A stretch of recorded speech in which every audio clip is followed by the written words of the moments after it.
मंडळी, अभिनेत्री वैष्णवी धनराज तिचा एक व्हिडिओ खूप व्हायरल होतोय. यात अभिनेत्री वैष्णवीच्या चेहऱ्यावर आणि हातावर गंभीर जखमांच्या खुणा पाहायला मिळत आहेत. तसंच या व्हिडिओमध्ये घरच्यांनी आपल्याला मारहाण केल्याचा आरोप अभिनेत्री वैष्णवीने केलाय.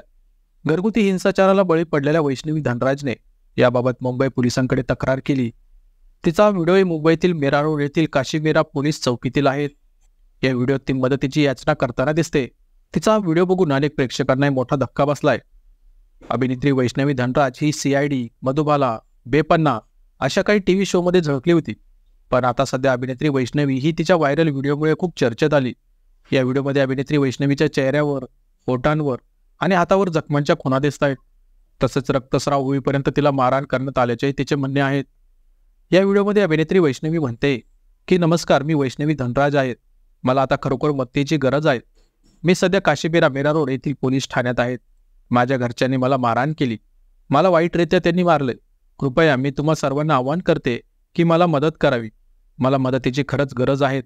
मीडिया, न्यूज चॅनल आणि इंडस्ट्रीतील सर्व लोक कृपया मला मदत करा, असं अभिनेत्री वैष्णवीने म्हटलंय.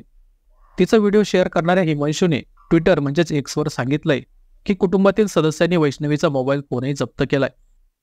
मंडळी, या अगोदर अभिनेत्री वैष्णवी धनराज ही खूप चर्चेत आली होती.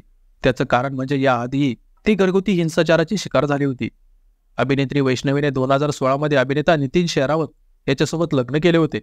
स्पॉट बॉयला दिलेल्या मुलाखतीत वैष्णवीने म्हटले होते की ती घरगुती हिंसाचाराचा बळी पडली होती आणि त्यामुळे तिचा घटस्फोट झाला. यात तिने सांगितले होते की, मी घाबरले आणि घरातून पळून गेले. माझ्या पतीने मला एवढी मारहाण केली होती की माझ्या पायातून रक्तस्राव झाला होता. भावनिक, शारीरिक आणि मानसिकदृष्ट्या तो माझा पत्नी म्हणून शेवटचा दिवस होता. अशा प्रकारचा खुलासा तिने एका मुलाखतीत केला होता आणि त्यावेळी वैष्णवी धनराज ही खूप चर्चेत आली होती. आता पुन्हा एकदा अभिनेत्री वैष्णवी चर्चेत आहेत आणि आता तर तिने तिच्या घरच्यांवरच घरगुती हिंसाचाराचे आरोप केले. तसेच तिच्या व्हायरल व्हिडिओत तिच्या चेहऱ्यावर आणि हातावर गंभीर जखमांच्या खुणा दिसत आहेत.